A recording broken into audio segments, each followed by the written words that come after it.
Avez-vous déjà senti que vous avez été appelé à quelque chose de plus grand, mais ne savez-vous pas exactement ce que c'est? Et si je vous disais qu'il y a des gens qui ont été choisis pour une mission spéciale, pour vivre un but qui transcende tout ce que le monde peut offrir? Si vous regardez cette vidéo, ce n'est pas une coïncidence, c'est peut-être la confirmation que vous attendiez.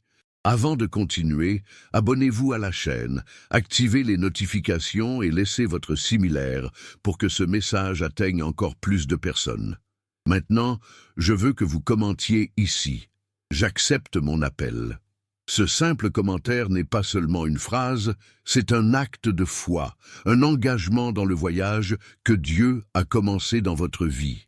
Êtes-vous prêt à savoir comment signifie être vraiment appelé? Alors regardez jusqu'à la fin, car ce message peut tout changer vers vous. La vie semble souvent suivre un cours naturel, où chacun de nous parcourt un chemin prévisible, plein de défis, de réalisations et d'incertitudes. Mais il y a des moments rares et précieux où quelque chose de plus grand nous appelle, une voix silencieuse qui résonne profondément dans l'âme, nous demandant de nous réveiller dans un but au-delà de l'ordinaire. Cet appel n'est pas aléatoire, ni un simple gré de destin. Il est un appel divin, adressé à ceux qui sont prêts à voir au-delà du voile de la réalité mondaine. Les élus ne sont pas définis par les richesses, le statut ou le pouvoir, mais par un cœur sensible à la vérité, une volonté d'abandonner l'ordinaire et d'embrasser le plan extraordinaire de Dieu. Si vous ressentez cet appel, si une agitation grandit en vous, sachez, ce n'est pas une coïncidence. Vous avez été choisi. Rencontrer cet appel, cependant, n'est pas simple. Le monde dans lequel nous vivons enseigne que la sécurité est prévisible, dans le contrôlable, ce que nous pouvons toucher et mesurer. Mais le chemin des choix ne suit pas cette logique. Il a besoin d'une foi inébranlable, d'un courage de marcher sans voir la destination finale et la volonté de rompre avec tout ce qui a déjà été enseigné. C'est un appel qui provoque un changement radical dans la façon dont nous voyons la vie, nous faisant nous demander ce qui compte vraiment. Qui répond à cet appel est inévitablement fait face à des défis qui testent leur détermination et leur foi. Mais en même temps, ils commencent à vivre quelque chose que peu comprennent, une paix qui transcende toute la logique humaine et une certitude inébranlable qu'il est sur la bonne voie. La première preuve majeure pour ceux qui ressentent cet appel est le doute. Est-ce réel? Suis-je digne? Ces questions sont naturelles, mais la réponse réside dans l'essence même de l'appel.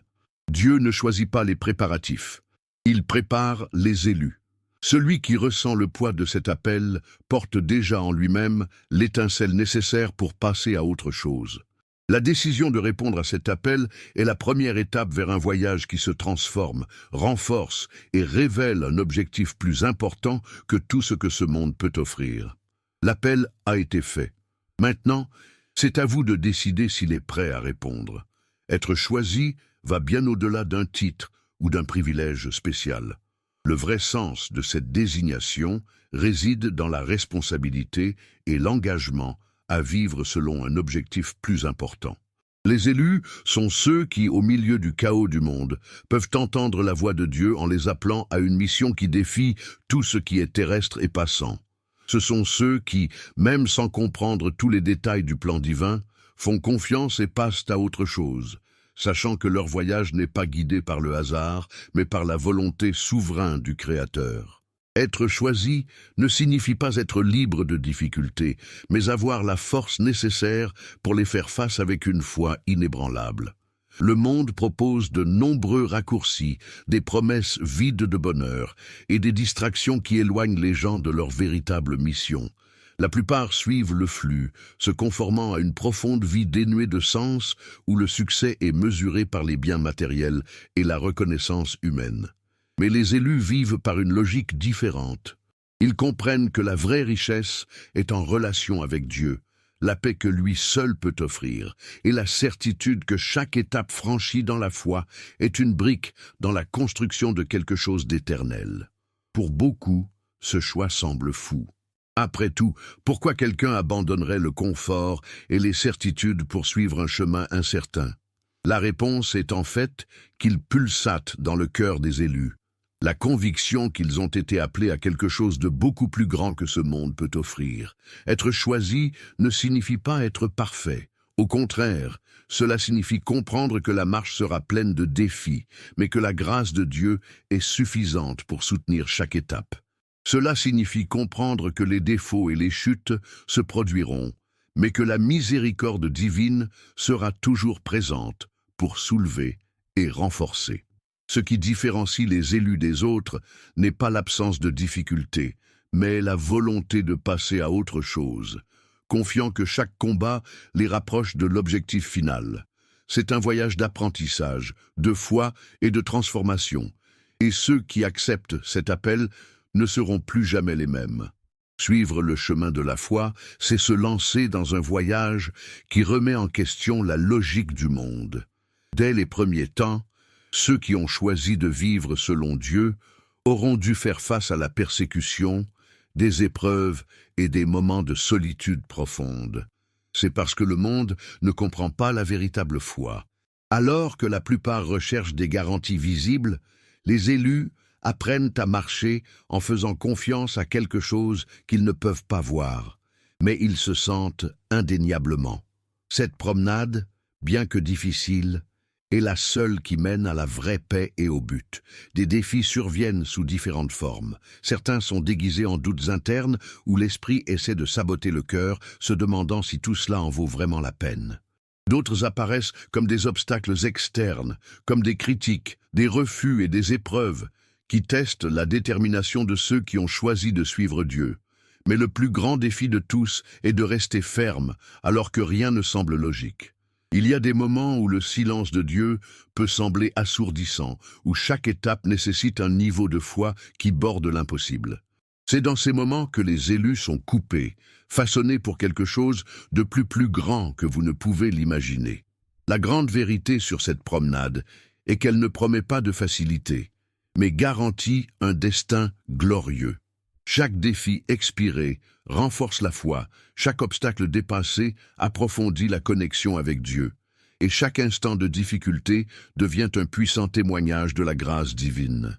Le chemin de la foi n'a jamais été vers les faibles du cœur, mais pour ceux qui sont prêts à faire confiance, même lorsque tout semble incertain. Et c'est cette confiance qui transforme des vies, ouvrant des portes que personne d'autre ne pouvait ouvrir. Vivre comme un élu nécessite un prix que peu sont prêts à payer, le renoncement. Le monde enseigne que nous devons rechercher nos propres désirs, réaliser tout ce que nous voulons et satisfaire nos testaments à tout prix. Mais ceux qui acceptent l'appel divin apprennent une vérité très différente. Pour gagner la vraie vie, vous devez être prêt à tout perdre. La reddition totale à Dieu ne signifie pas seulement compter sur lui dans les moments difficiles, mais abandonner le contrôle, ses propres testaments et même les plans personnels pour suivre la volonté supérieure. Ce processus de renonciation est douloureux. Il faut que celui élu soit confronté à sa propre nature, à surmonter le besoin de reconnaissance humaine et à apprendre à dépendre exclusivement de Dieu. Souvent, cela signifie laisser des opportunités que le monde considère des précieuses, rompre avec des relations qui s'éloignent de la foi et abandonnent les rêves qui ne sont pas alignés sur le but divin. Mais chaque renonciation apporte avec elle une récompense que le monde ne peut pas offrir. La vraie paix, le but éternel et la certitude que l'on est exactement là où Dieu veut qu'il soit. La livraison totale est la marque des vrais choisis. Il ne s'agit pas d'abandonner sa propre identité, mais de permettre à Dieu de révéler la véritable identité à laquelle chacun a été créé. Lorsque cette livraison se produit, la transformation est inévitable. La vie gagne un nouveau sens, les défis deviennent des opportunités et la foi est renforcée comme jamais auparavant.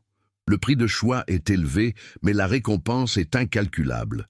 Depuis les temps plus âgés, ceux qui choisissent de vivre selon Dieu seront confrontés à l'opposition.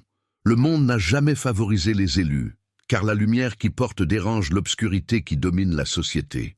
La plupart des gens sont guidés par des valeurs déformées, où le succès est mesuré par l'accumulation de biens, l'approbation sociale et la recherche incessante des plaisirs momentanés. Les élus, cependant, vivent par une autre logique, où ce qui compte vraiment ne peut pas être acheté ou conquis avec un statut terrestre. Cette différence dans l'état d'esprit fait que le monde considère les élus comme des étrangers, des fanatiques, ou même des menaces pour le système établi.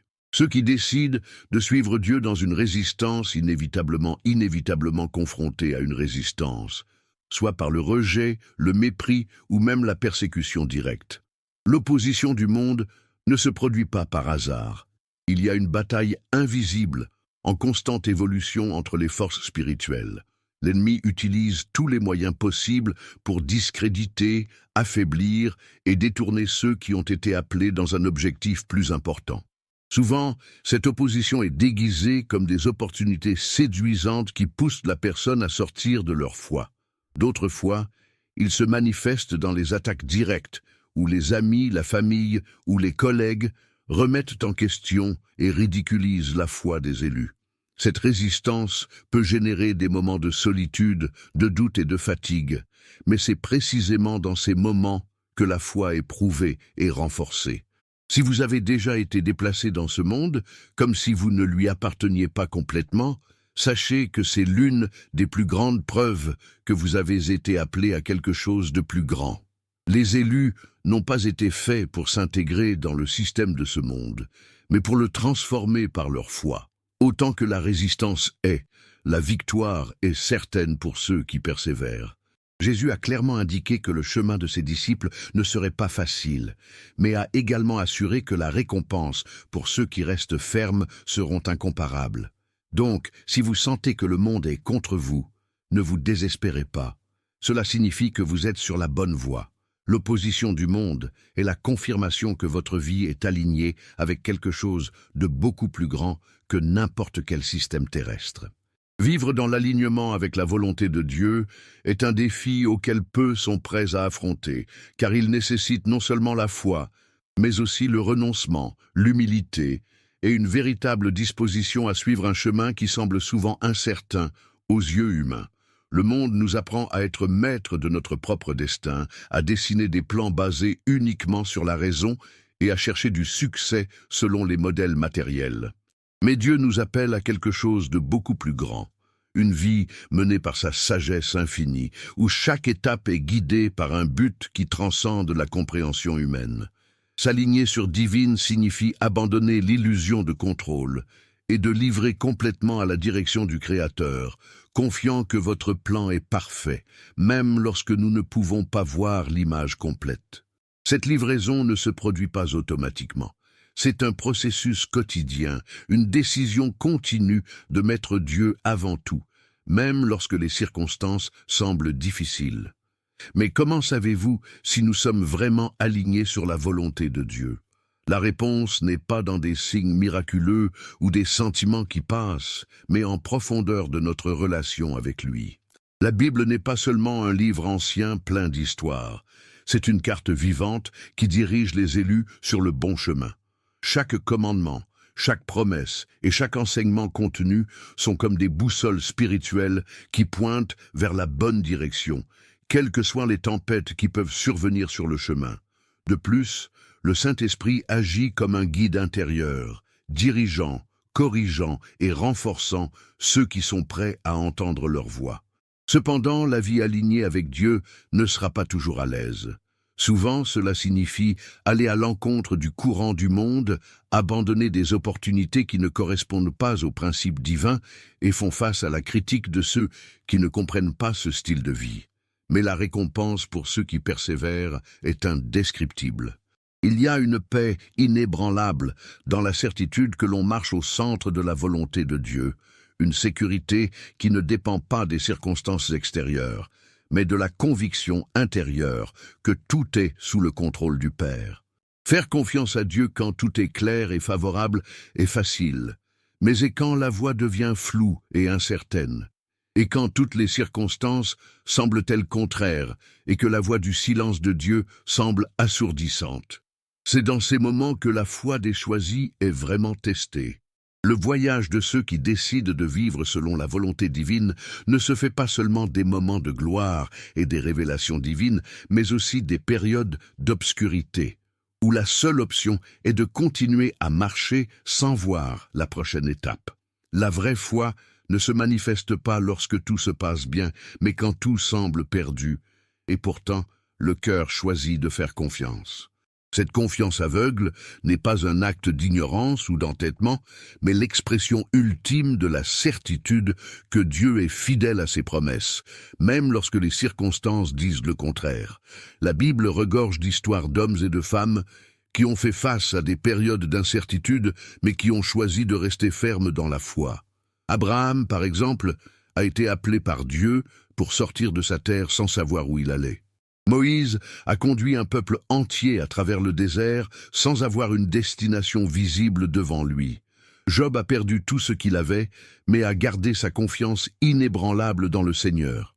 Ces exemples ne sont pas seulement inscrits pour nous inspirer, mais pour se rappeler que la marche dans la foi aura toujours des moments d'essai. Et ce sont ces moments qui façonnent le caractère des élus, les rendant plus forts, plus résilients et plus proches de Dieu. Le gros problème est que beaucoup abandonnent avant de voir la promesse de se tenir. La vérité est que Dieu ne laisse jamais ceux qui se font confiance en lui, même lorsque tout semble indiquer le contraire. Le silence de Dieu ne signifie pas l'absence, mais un test pour voir jusqu'où va notre foi.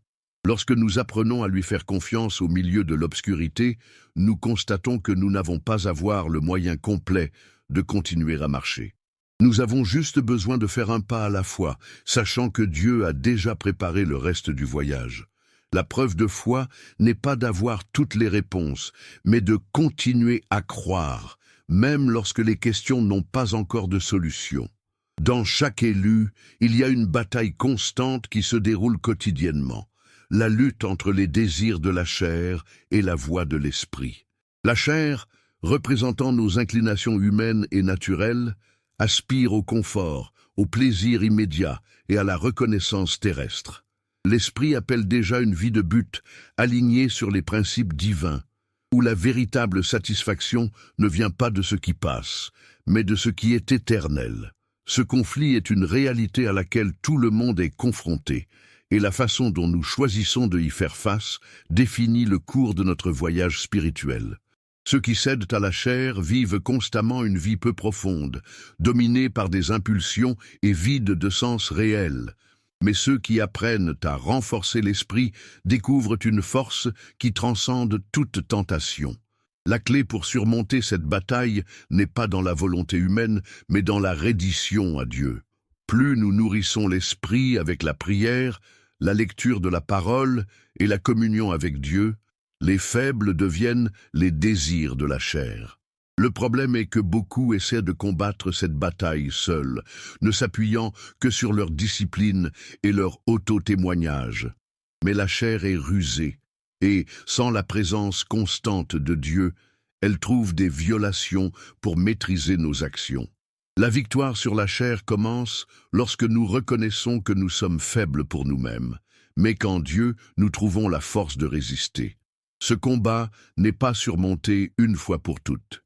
C'est une bataille quotidienne où chaque choix compte. Les petites concessions de viande peuvent sembler inoffensives au début, mais bientôt elles se transforment en courants qui nous éloignent de Dieu.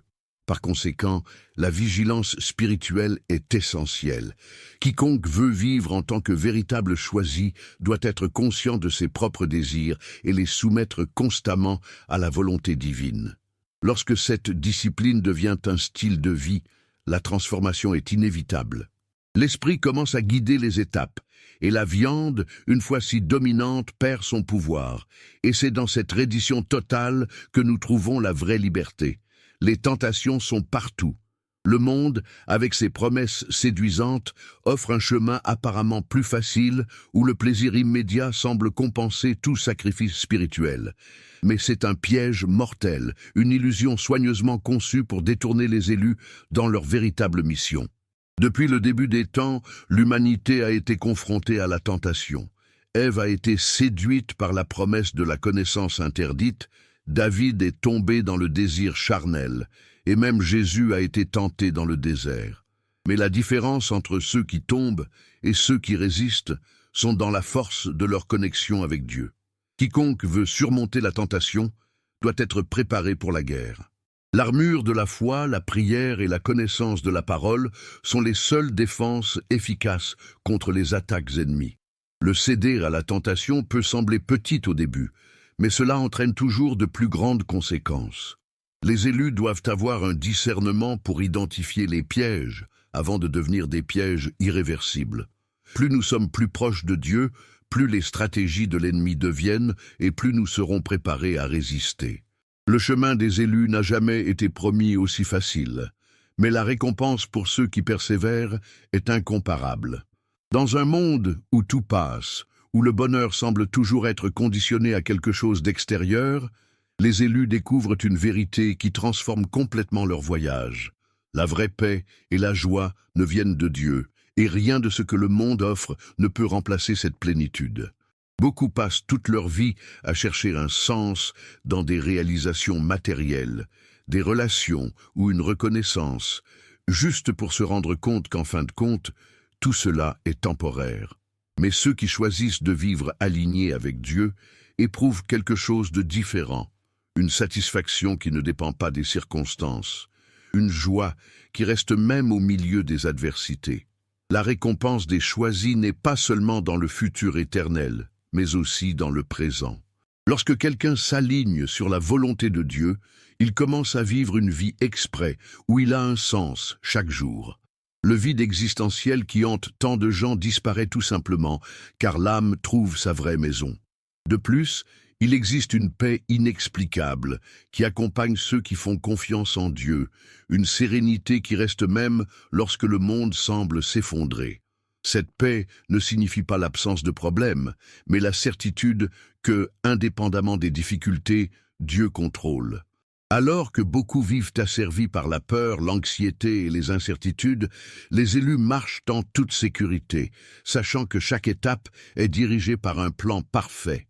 Mais la plus grande récompense reste à venir. La Bible nous enseigne qu'il y a un prix éternel réservé à ceux qui restent fidèles. Jésus a promis que les élus régiront avec lui, qu'ils recevront la couronne de la vie et auront une place réservée dans l'éternité. Cela signifie que chaque renonciation faite, chaque combat affronté et que chaque sacrifice fait dans cette vie n'est pas vain. Il y a quelque chose d'infiniment plus grand à attendre pour nous, quelque chose que les yeux humains ne peuvent pas voir et les esprits limités ne peuvent pas comprendre. C'est l'espoir qui nous pousse à continuer, la force qui nous maintient fermes, même face aux plus grandes tempêtes. L'une des grandes promesses pour ceux qui choisissent de suivre Dieu est qu'ils ne manqueront jamais leur nécessaire. Cela ne signifie pas que les élus auront une vie exempte de difficultés, mais que dans tous les besoins que Dieu fournira. La disposition divine ne se limite pas uniquement aux marchandises matérielles. Cela implique la paix au milieu du chaos, les forces en période de faiblesse et de direction où tout semble incertain. Souvent, le monde enseigne que la sécurité est en argent, en contact ou en stratégies humaines, mais les élus apprennent que la véritable sécurité vient de la confiance en Dieu. Ceux qui mettent leur foi en lui subissent des miracles quotidiens, même dans les situations les plus courantes de la vie. La faveur divine est également quelque chose qui accompagne les élus. Lorsque quelqu'un s'aligne sur la volonté de Dieu, les portes commencent à s'ouvrir de façon inattendue. Ce qui semblait impossible devient possible, des connexions improbables se produisent et des opportunités se présentent au moment exact. Cela ne signifie pas que la vie sera toujours facile ou qu'il n'y aura pas de moments de rareté, mais que même dans les difficultés, Dieu sera présent, soutenant et guidant chaque étape. Il y a une nette différence entre ceux qui marchent seuls et qui marchent avec la faveur de Dieu. Les élus peuvent même faire face à des tempêtes, mais ne seront jamais renversés pour eux. La provision de Dieu est un témoignage vivant qu'il prend soin de ceux qui le mettent en premier. Lorsque nous lui faisons confiance, nous apprenons à se reposer, à ne pas vivre consommés par la préoccupation constante de l'avenir. L'élu sait qu'il n'a pas à se battre seul, car il y a une force beaucoup plus grande opérant en sa faveur. Et cette certitude change tout. Alors que le monde désespère, essayant de retenir les rênes de leur propre vie, les élus continuent de la paix, sachant que leur vie est entre les mains du Créateur de l'univers. La plus grande certitude qu'un élu peut avoir est que son voyage ne se termine pas ici.